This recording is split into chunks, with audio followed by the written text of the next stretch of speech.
உயர்நீதிமன்ற மதுரை அமர்வு உத்தரவின்படி திருப்பரங்குன்றம் மலைப்பகுதியில் மத்திய தொல்லியல் துறை மற்றும் வருவாய்த்துறையினர் இணைந்து நடத்திய 6 நாள் நவீன நில அளவை ஆய்வுப் பணி நிறைவடைந்திருக்கிறது.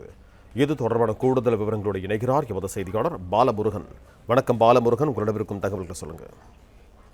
வணக்கம். திருப்பரங்குன்றம் மலையில் மத்திய தொல்லியல் துறையினர் நடத்திய ஆய்வு செய்யும் பணி தற்போது நிறைவு பெற்றுள்ளது. நீதிமன்ற உத்தரவின்படி அளவிடும் பணியை மத்திய தொல்லியல் துறையினர் மற்றும் வருவாய்த்துறையினர் மேற்கொண்ட நிலையில் தற்போது அந்த பணி நிறைவு பெற்றுள்ளது. திருப்பரங்குன்றம் மலை உச்சியில் உள்ள தீபத்தூணில் தீபம் ஏற்றும் விவகாரம் பூதாகரமாக வெடித்து சர்ச்சையான நிலையில் இது தொடர்பான வழக்குகள் நீதிமன்றத்தில் உள்ள நிலையில் திருப்பரங்குன்றம் மலையில் மத்திய தொல்லியல் துறை கட்டுப்பாட்டில் கொண்டு வர வேண்டும், மலையை சுற்றியுள்ள ஆக்கிரமிப்புகளை அகற்ற வேண்டும், மலையின் பாதுகாப்பை உறுதி செய்ய வேண்டும் என கே ரமேஷ் என்பவர் கடந்த ஆண்டு சென்னை உயர்நீதிமன்ற மதுரை கிளையில் வழக்கு தொடர்ந்தார்.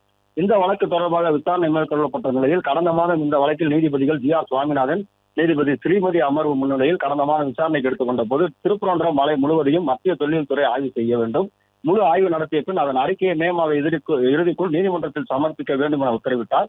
இதனைத் தொடர்ந்து கடந்த 25ஆம் தேதி திருப்பரங்குன்றம் மலையை அளவீடு செய்வதற்காக மத்திய தொல்லியல் துறை பொறியாளர் உமேஷ் தலைமையில் தொல்லியல் துறையினர் வருகை தந்து திருமங்கலம் கோட்டாட்சியர் சிவஜோதி, வருவாய்த்துறையினர், நில அளவை பிரிவு அதிகாரிகள் என திருப்பரங்குன்றம் காவல்துறையினர் பாதுகாப்புடன் அந்த மலையை சுற்றி அளவீடு செய்யும் பணி தொடங்கினர். அதாவது DGPS என்ற நவீன கருவி மூலம் இந்த அளவீடும் பணி நடைபெற்றது. தற்போது திருப்பரங்குன்றம் மலை சுற்றியுள்ள பகுதியில் மற்றும் மலை மீது உள்ள இந்த அளவீடு ஆய்வு செய்யும் பணி நடைபெற்ற நிலையில் 6 நாட்கள் நடைபெற்ற இந்த பணி தற்போது நிறைவு. தொல்லியல் துறையினர் மற்றும் வருவாய்த்துறை அலுவலர்களால் சேகரிக்கப்பட்ட தகவல்கள் அறிக்கையாக தயார் செய்யப்பட்டு மாவட்ட ஆட்சியரிடம் ஒப்படைக்கப்படும் என தெரிகிறது. அது பின்னர் நீதிமன்றத்தில் சமர்ப்பிக்கப்படும் என எதிர்பார்க்கப்படுகிறது. பிளே ஸ்டோர் மற்றும் ஆப் ஸ்டோரில் இருந்து பாலிமர் செயலியை QR கோடு மூலம் பதிவிறக்கம் செய்யுங்கள். செய்திகளை உடனுக்குடன் பெறுங்கள்.